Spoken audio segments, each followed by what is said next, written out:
What was the biggest loss for American cinema in 2026?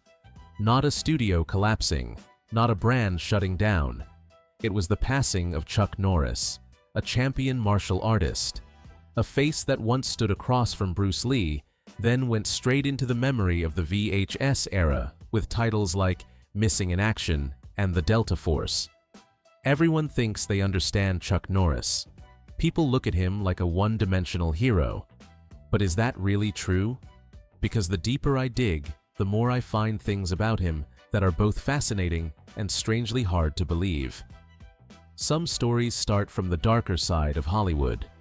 Some films that fans have held onto for decades might not even be the most complete Chuck versions. And there is at least one movie that looks like nothing but gunfire on the surface, but behind it sits a very personal loss. So today, I want to sit down with you and reopen 20 of the strangest facts about Chuck Norris movies. Not just to understand him better, but to keep him with us one more time. Number 20. Chuck Norris did not just become a legend. Two giants cleared the path. A lot of people today remember Chuck Norris like he just appeared out of nowhere. Then one day turned into America's unstoppable action machine. No, not at all. Old Hollywood did not work like that. Faces like Chuck Norris did not fall from the sky. Someone spotted them first, then pushed them into the right orbit. For Chuck, those two people were Bruce Lee and Steve McQueen. Bruce Lee opened the first door. The two already knew each other from the martial arts world before stepping onto the screen together, and then The Way of the Dragon, or Return of the Dragon, as American audiences remembered, it did something no acting class could have done for Chuck. It showed the public he had screen presence. Not yet the hero. Not yet the name carrying the whole poster. But someone you look at and instantly know that punch is real. Bruce Lee even pulled him into a small role very early on in The Wrecking Crew. Then came Steve McQueen. If Bruce Lee opened the door, McQueen made Chuck bold enough to walk through it. McQueen was the one who encouraged him to take acting seriously. And back then, having someone like Steve McQueen tell you that you belong on the big screen, that was no small thing. Weird enough, and makes you respect Chuck even more. Right? Not even close. What is even more interesting is that the version of Chuck Norris the world remembers best is not the first version people met on screen. And I will show you that in number 19. Number 19. Chuck Norris was not an unbeatable good guy from the start. There is a truth that not every Chuck Norris fan likes to bring up. The first time he really looked big on screen, he did not walk out as the hero. He walked out as the man Bruce Lee had to overcome. That is Chuck in The Way of the Dragon, or Return of the Dragon as American audiences remember it. Before he became the quiet, conservative, almost unbeatable icon of the 80s, he was the final wall inside the Colosseum. Not the savior, not the one the movie loves, but the man standing on the other side of a legend. The most beautiful irony sits right there.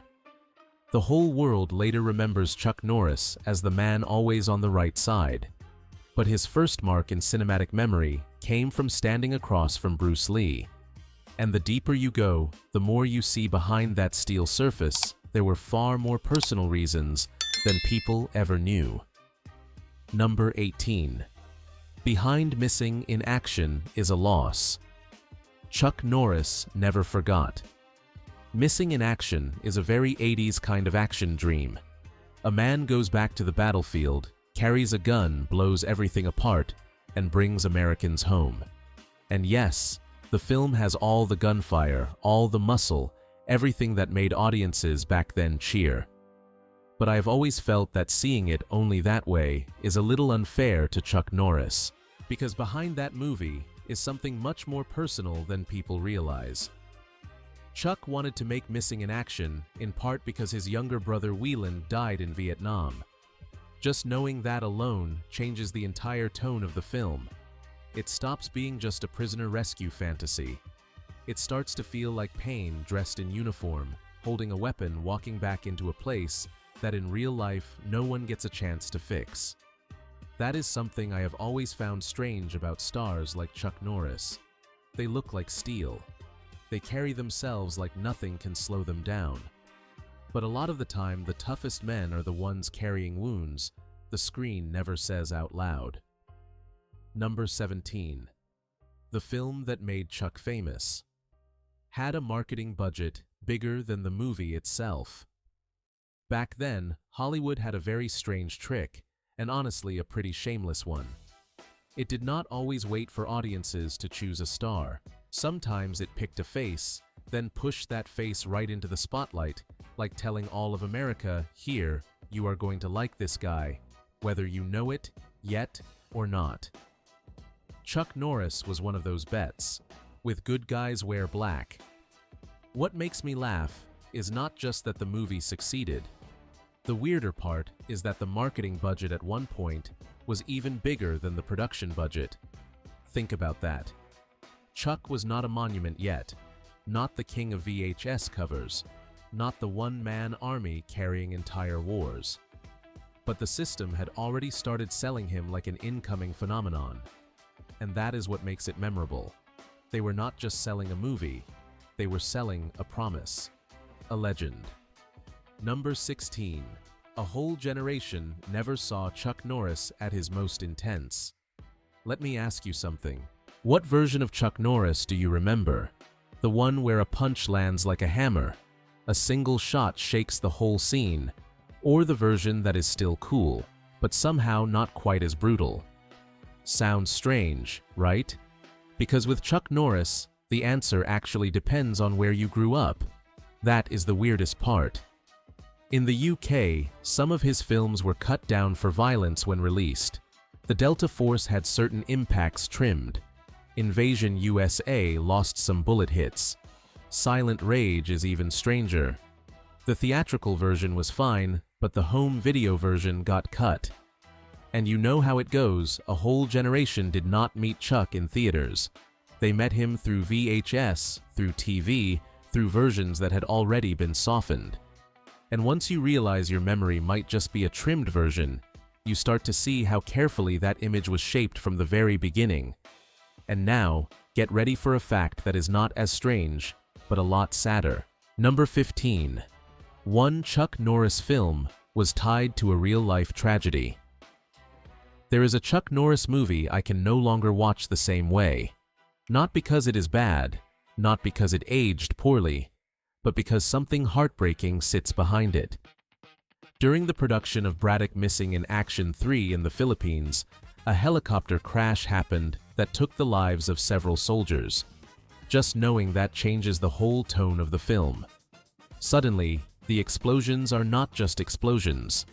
The low flights, the rotor sounds, the on-screen war scenes all feel different. I grew up with these kinds of movies, so I understand their appeal. Chuck Norris walks through gunfire like even war has to step aside for him. That is the promise of that genre. It sells you total control.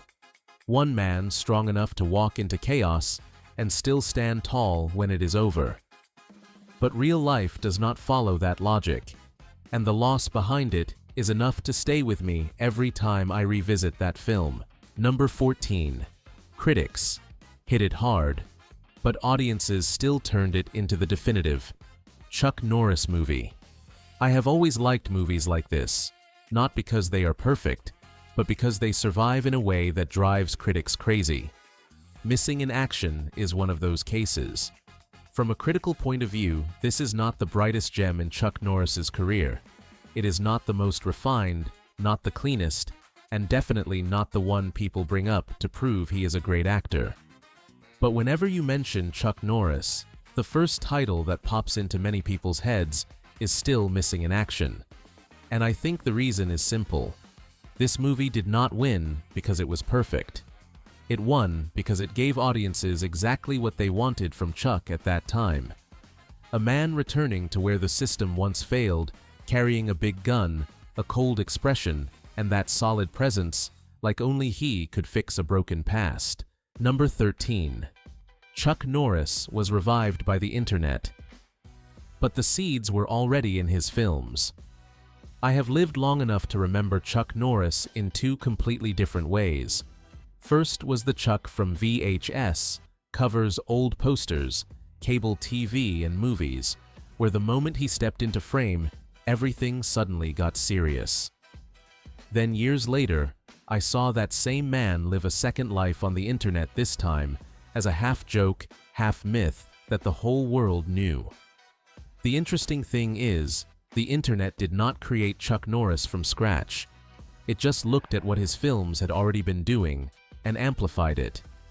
A quiet man, a cold face, an almost excessive level of strength, a character always built like the world around him gets weaker so he can look stronger. Look closely, that is basically the formula of Chuck Norris facts. So I have always found it funny in a very beautiful way. The internet did not invent Chuck Norris. It just repeated what his movies had been saying since the 80s. Number 12. James Bruner did not just write for Chuck Norris. He wrote the Chuck essence. There is something I always notice in many Chuck Norris films. He is rarely written as someone trying to figure out who he is. Chuck walks onto the screen like a ready-made answer. He knows what is right, knows who needs to be stopped, and knows when he has to step in himself. That kind of certainty does not come by accident. One of the people who understood that best was James Bruner. Bruner's name is not the kind that makes audiences cheer on a poster, but his work is all over Chuck's core films, like Invasion U.S.A., The Delta Force, and Braddock Missing in Action 3. The point is not just that he wrote for Chuck multiple times. The point is, he understood Chuck could not be written like a vague hero. With Chuck Norris, the audience has to believe he stands on a very clear moral compass. So, Bruner did not just write a man who can fight. He wrote a man who is not allowed to drift away from the moral core that defines Chuck Norris. Number 11. Chuck Norris does not have just one version. Every market built its own people usually think a star is a star. Same face, same movie, the whole world remembers the same person. With Chuck, that is not exactly true. The deeper I look, the more he feels like a legend, taken apart, reassembled and sold in different versions, depending on the market. It started early. In the U.S., The Way of the Dragon was renamed Return of the Dragon to ride the Bruce Lee wave. With Missing in Action, the studio pushed the most Chuck part first, then turned the rest into a prequel. So they were not just selling a movie, they were choosing which version of Chuck you would remember first. Then, with censorship and home video, things got even stranger. Some places cut down his hits, reduced the impact, softened the excessive edge that defined him. Years later, those same films were restored and sold again as more authentic versions for fans. In short, Hollywood did not just sell Chuck Norris, it sold different versions of Chuck Norris. And that is when I started to understand why he wanted to take control of his image so early. Number 10. Chuck Norris started writing the rules for his own image. Very early. Some stars let Hollywood decide who they are. Chuck Norris does not seem like that type. He realized pretty early that if he let others write him in the easiest way possible, sooner or later, he would just turn into a karate act with dialogue. And clearly, Chuck wanted more than that. What he wanted was not just to win on screen. He wanted the audience to believe he deserved to win. That is a big difference. He gradually avoided roles that were vague, corrupted, tied to drugs, or drifting into messy anti-hero territory. He leaned toward characters with a clear sense of right and wrong, men the audience could look at and instantly know where they stand. Less karate show, more hero image. Sounds simple, but it is actually a set of rules. Number 9. Chuck Norris was not a Canon product from the start.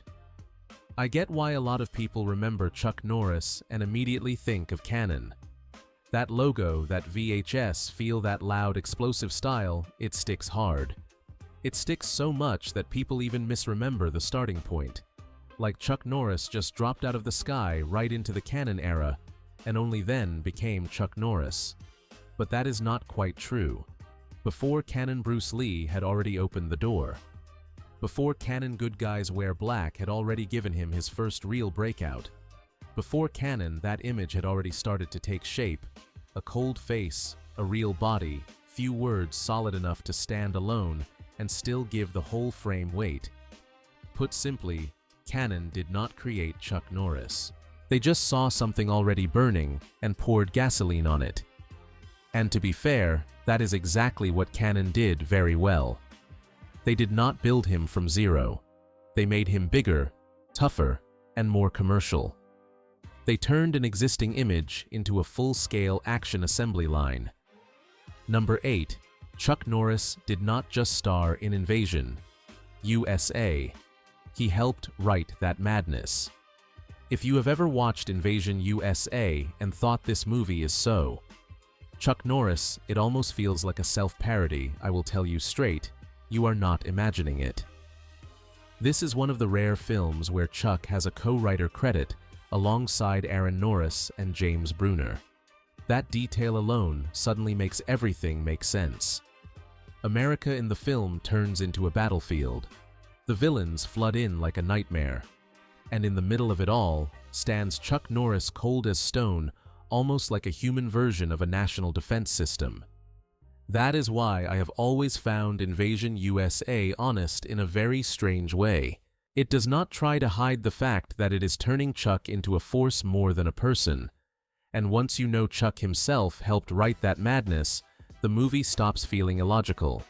It becomes a distorted mirror, but an incredibly honest one, of the Chuck Norris legend itself. Number 7.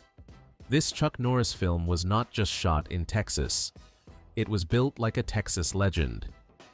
At first glance, a lot of people see Lone Wolf McQuade as just another very on-brand Chuck Norris movie. Beard, dust guns, trucks, desert, and a guy who looks like he has been arguing with the whole world since early morning. I used to think that too. But the deeper I looked, the more I realized this film was made far more seriously than it appears. They did not just drop Chuck into Texas for the sake of it. The writers studied Texas Rangers' history to give the character real roots. Nearly 1,000 locals were hired as extras, and here is the part I like most. Orion saw such strong market response that they even considered a sequel, maybe even turning it into a series. That says a lot. Lone Wolf McQuade was not built as a weekend ride to be forgotten. It was built as a serious test to see if Chuck Norris was big enough to become a true American-style Texas legend. Number 6. They bought 8 houses. Just so Chuck Norris could blow up an entire neighborhood.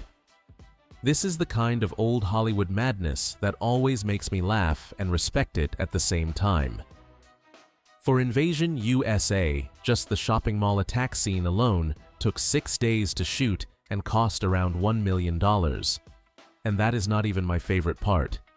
The crew actually bought 8 houses on a street just to blow them up for real. You heard that right. Not models, not tricks, real houses. And that is when I realized this movie knew exactly what it wanted. It did not just need an action scene. It needed an entire neighborhood in ruins, so Chuck Norris could walk through it like he was the final answer to a nightmare swallowing America. That is what makes Invasion U.S.A. ridiculous, amazing, and completely Chuck Norris in the most literal sense. Number 5. The most remembered. Chuck Norris films are not the most praised ones. Some stars live off films that critics lift up high. Chuck is not exactly like that. Sometimes the films that get called stiff, excessive, or one note are the ones that stick in people's minds the longest. Look closely. Missing in Action Invasion U.S.A. The Delta Force are not the films people bring into film school to talk about subtlety. But whenever you mention Chuck Norris, a lot of people immediately think of those exact titles. That is not random. It is because those films gave audiences exactly what they came to Chuck to see. A face cold as stone, a man walking straight into chaos, a kind of power that almost does not need permission from anyone. I have always thought that is the most beautiful paradox of his career. Audiences do not necessarily remember the best films. So, I am genuinely curious. When you hear the name Chuck Norris, which movie comes to your mind? First, number 4. Chuck Norris was once afraid of a role, because it made him look too rough and too real. You do not need a big speech. You do not need a dramatic transformation. Sometimes all it takes is a beard, a beer can in his hand, a layer of dust on him, and suddenly the whole screen sees a completely different man. That is almost exactly what happened with Chuck Norris in Lone Wolf McQuade. Steve Carver did not just direct Chuck. He pulled him out of the clean, polished look of a martial arts star and dropped him into Texas as a lone lawman, dry-worn, and a little rough around the edges. The funny thing is, Chuck did not like that at first. He worried that image would make younger fans see him as less of a role model. And honestly, I get it. Sometimes a beard can do more than an entire script. But Carver saw something many people did not. That rough version of Chuck had life in it. It had dirt, sun, loneliness, and most importantly, it could stay in the audience's memory for a very long time. Truth is, the Chuck many people remember later did not just appear out of nowhere. It was once a calculated risk. Number 3. In Chuck Norris. Films Who Gets to Win is never just a script decision. This is where old Hollywood starts revealing its unwritten rules, the kind audiences do not always see. Some punches on screen are just part of a scene, but some punches hit something much bigger: image status, and a name slowly being built into a brand. With Chuck Norris, that was especially clear. As his image hardened on screen, cold quiet on the right side, hard to defeat the question of who was allowed to beat him, how they could beat him, or whether they were even allowed to beat him. At all stopped being a small detail. It became sensitive. The situation with David Carradine around Lone Wolf McQuade is a very clear example of that. One villain role, one confrontation, and suddenly winning and losing was no longer just a script game. Number 2. Chuck Norris once tried to be a normal man, but audiences did not want that. Maybe the strangest price of becoming a screen legend is this: at some point, audiences stop wanting to see you as a human being. They want the version they have already built in their heads. With Chuck Norris, I think Hero and the Terror touches exactly that sad line. This film gives audiences a different Chuck. Still that tough man, still the kind of presence that cools down a room without trying, but this time he is not just chasing villains. He has a personal life. He has emotions. He has moments closer to a normal man than an unbeatable icon. And right there, the magic starts to shift. Sometimes for a legend, just being a little more human is already too much. And if by now you start to feel like Chuck Norris later became locked into an image that was not allowed to soften, then the final question becomes the most interesting one: who first put him on screen and unintentionally set that whole legend in motion? Number 1. Chuck Norris did not always win. And that might be exactly what made him a legend. Maybe the most interesting thing about looking back at a screen legend is not seeing them at their strongest. What matters more is the moment when the magic does not work perfectly anymore. With Chuck Norris, that is true as well.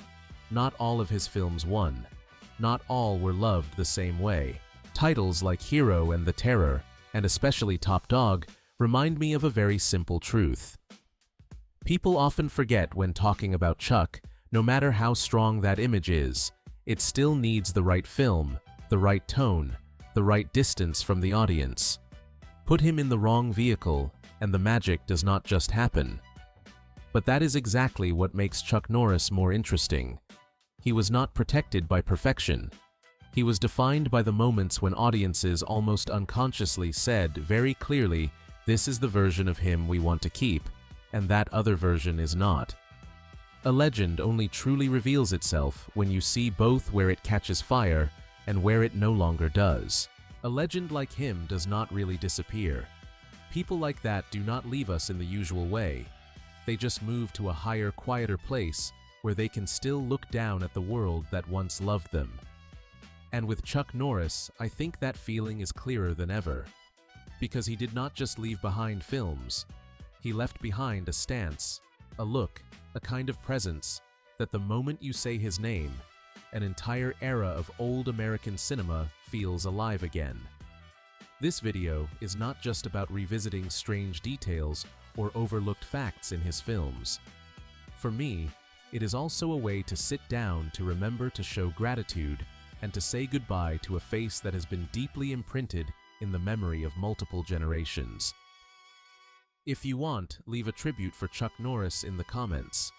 And more than anything, tell me what you love most about him, or which of his films means the most to you. Because sometimes a legend lives on, not because people say he is immortal, but because people still remember, still tell his stories, and still keep him alive in their hearts.